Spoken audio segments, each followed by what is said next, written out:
right. Well, I am so excited. I am here in the green room.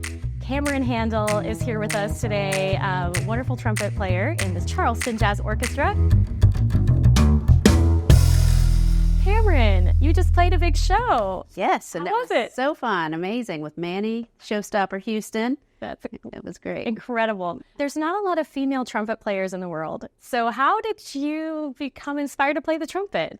Well, I was just a tag-along little sister. Honestly, my big brother played trumpet, and it was time for me to do mouthpiece testing, and I had played around on his, and I knew I could make a sound, and so I went to the mouthpiece testing night and just did real well, and so the band director wanted me on trumpet, and I wanted to be like my big brother. I didn't realize at the time that girls don't play trumpet, you know, and my parents didn't discourage it, and once I was in the section, I was like, oh. But it wasn't a big deal. So my big brother got me into the trumpet, and then I just kind of had an knack for it and kept going, and through high school and college and after, and here we are. That's amazing. That's amazing. So you have a musical family. So it sounds like your brother was musical. Tell me more about the musicians in your family. My brother, he stopped around 10th grade and pursued other things. My mom did a little piano. My dad's not musical.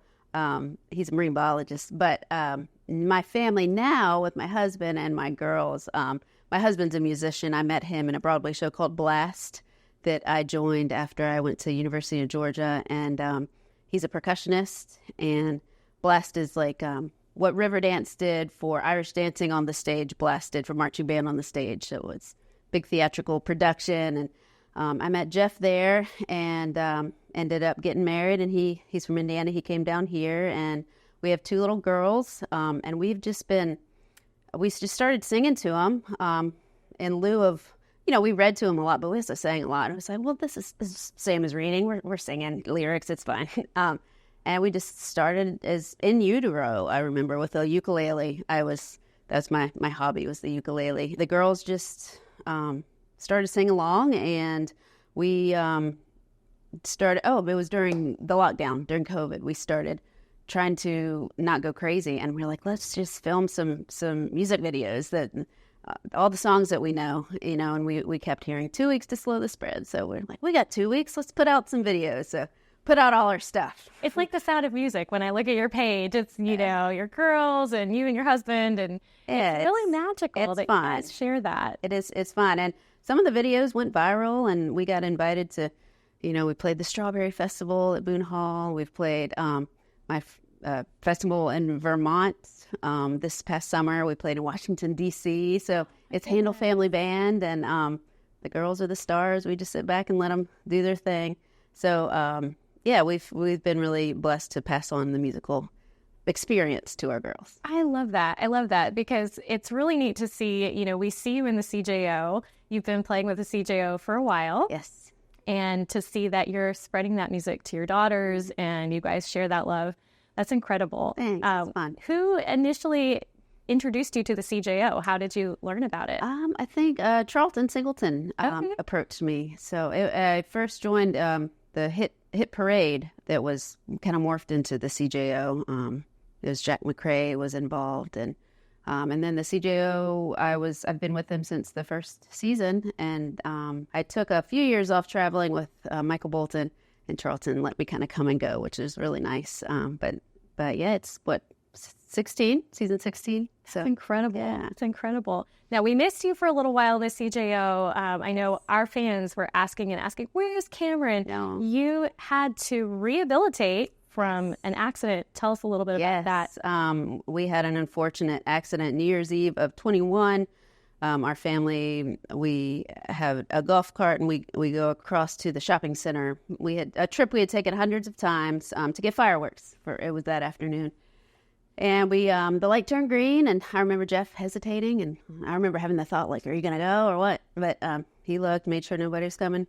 We get going, and we got to the other side of the intersection when I saw to my right a white work van barreling at us at 50 miles an hour, and it hit, thank God, hit the front of the cart instead of, you know, what if we had been going 1 second faster, him 1 second slower? Oh my gosh. So I hit the front of the cart. My husband and my girls were buckled. Thank God, spun out and flipped over. But I was thrown across the intersection and just tumbled, and blunt facial trauma and brain injury and broken bones and punctured lungs. And I had to, it was about 10 months off of the horn, and 2 years for the brain injury. I'm still dealing with vertigo, but it's been a long road to recovery. But I just have a bunch of scar tissue here that I've just learned to deal with. And I thank God every day that I'm still playing. Like my teeth were chipped and cracked, and like I'm back. So we're so glad you're back, and we're so blessed that you're okay. And I just feel like your story, the reason I wanted to mention it was because so many musicians hit a bump in the road like that and they get discouraged. And you just, like, nothing was going to stop you. You're going to get that trumpet and you're going to get back to what you love. And so I'm inspired by that. And I've just watched through how you handled that with such grace. Well, y'all didn't see behind the scenes. The first time I tried to play, I was bawling. But, oh my goodness. But thank you. Yeah. What are your dreams? What would you like to do in music that you haven't done? You know, my dream is to get paid to go play in music festivals. My dream is to show my girls the world. You know, I saw the world with Michael Bolton. We went to 47 countries. I'm like, this is what it's all about, just traveling. And so if I could get paid to go play with Saltwater Brass, take the girls with us and do some Handel Family Band in between, you know, that's my dream. It's a pretty simple dream, but just travel on somebody else's dime. That's the goal. That's amazing. Yeah. And people see you sometimes in Charleston, walking down the street, basically throwing a musical party in the street. Tell us what that is when people see you in the middle of the road with your trumpet. Yes. That's our newest project. It's just second line parade band stuff. It's you know, with the wedding industry here, the parades have just kind of exploded. A demand for a New Orleans style street parade leading the wedding party and guests from the ceremony to the reception has there's just a demand for it, and I have so much fun doing it. And people come out of their balconies and like, what's going on? And, you know, the brides feel special. Everybody's coming out and cheering them on, and just feel you get to be a part of their special day. And it's a party in the street. It's fun. That's amazing. Well, Cameron, we're so glad to have you in the Charleston Jazz Orchestra. You are just a ray of sunshine in the orchestra. And thanks for coming in. Of course. Thanks for having me. Yeah.